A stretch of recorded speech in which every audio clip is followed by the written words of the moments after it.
Did you know that Nigeria was sold like a commodity to the British in 1899? How, when, and where does this happen?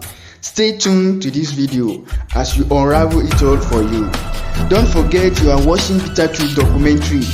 Now, let's go back to history. It happened in 19th century in the area that became Nigeria today. After the slave trade era, palm oil was highly sought after by the British for use as industrial lubricant for machinery.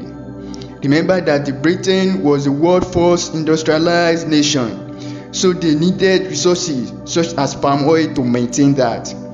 Palm oil is a tropical plant which is native to the Niger Delta. By 1870, palm oil trade had replaced slave trade as the main export trade of the Niger Delta, the area which was once known as Slave Coast. At first, trading of oil palm was not restricted, as natives can sell to those who gave them the best deals. The popular native chief, such as Jaja Opobo, became immensely wealthy because of oil palm. However, among the Europeans who are the buyers, there was competition for who would get preferential access to the lucrative oil palm trade. In 1879, a man by the name George Godey formed the United African Company. Godey effectively took control of the lower Niger River, which is present-day South-South and South-East region. By 1884, his company had 30 trading posts along the lower Niger. This monopoly gave the British a strong hand against the French and the Germans in the 1884 Berlin Conference. The British got the area that the United African Company operated in, including in their sphere of influence after the Berlin Conference. When the British got the terms they wanted from the Europeans, they began to deal with the African chiefs.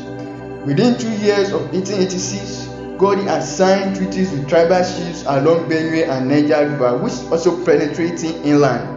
This move inland was against the spirit of verbal agreement that had been made to restrict the organization's activities to only the coastal region.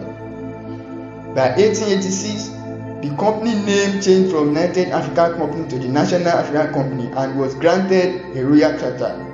Note, when a royal charter is granted, it means an instrument of incorporation granted by the king, which confers independent legal personality on an organization as defined its objective, constitution and power to govern its own affairs.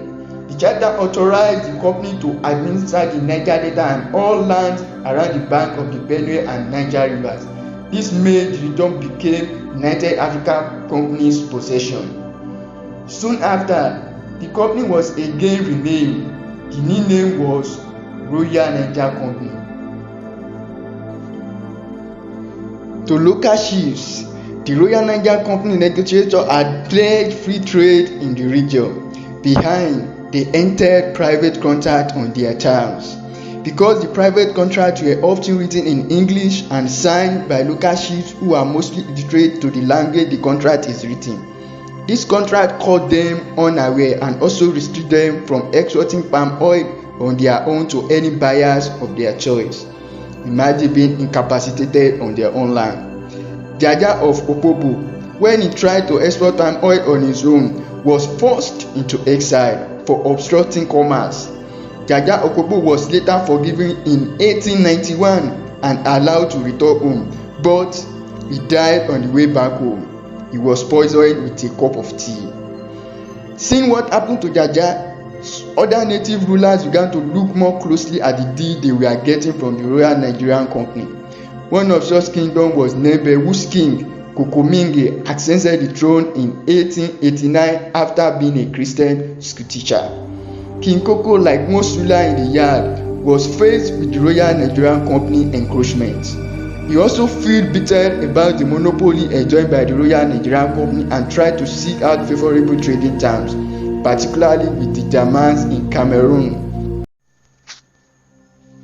By 1894, the Royal Nigerian Company became fierce with the trader as they increasingly dictated whom the native could trade with, and they completely denied them direct access to their former markets. In late 1894, King Koko renounced Christianity and tried to form an alliance with Bonny and Opoma against the Royal Nigerian Company to take back the trade. This is significant because while Opoma joined up, Bonny refused to join.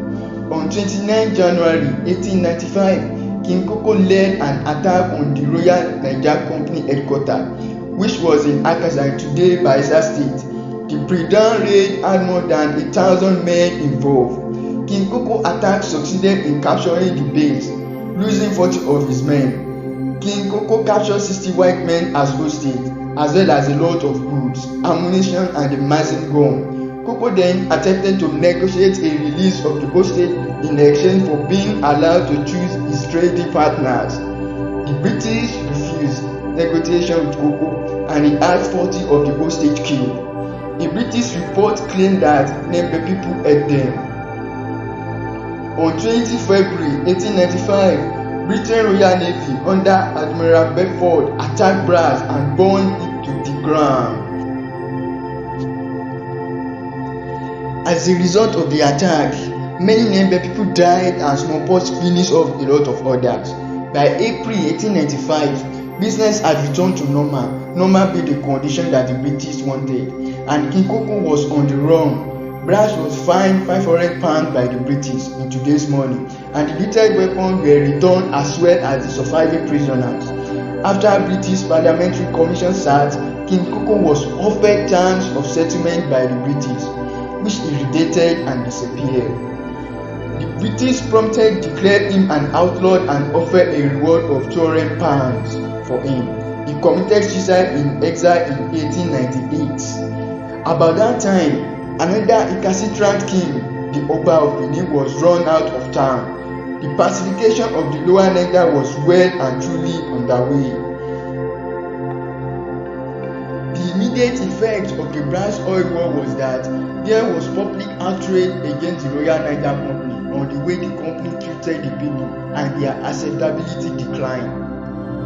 The charter which enabled the Royal Niger Company to administer the Niger Delta Region was revoked in 1899. The Royal Niger Company was forced to sell its holdings and territories to the British government for a paltry £865,000, and this provided the inroad for full-fledged colonialism in 1902 and amalgamation in 1914.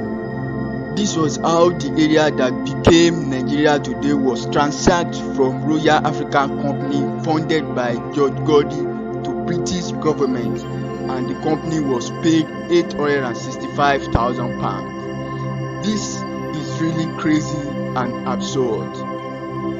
Africa survived slave trade, survived colonialism, and we got independence. But are we still not ruled by proxy today by the colonists? Drop your comment, let's interact. Please follow and share this video.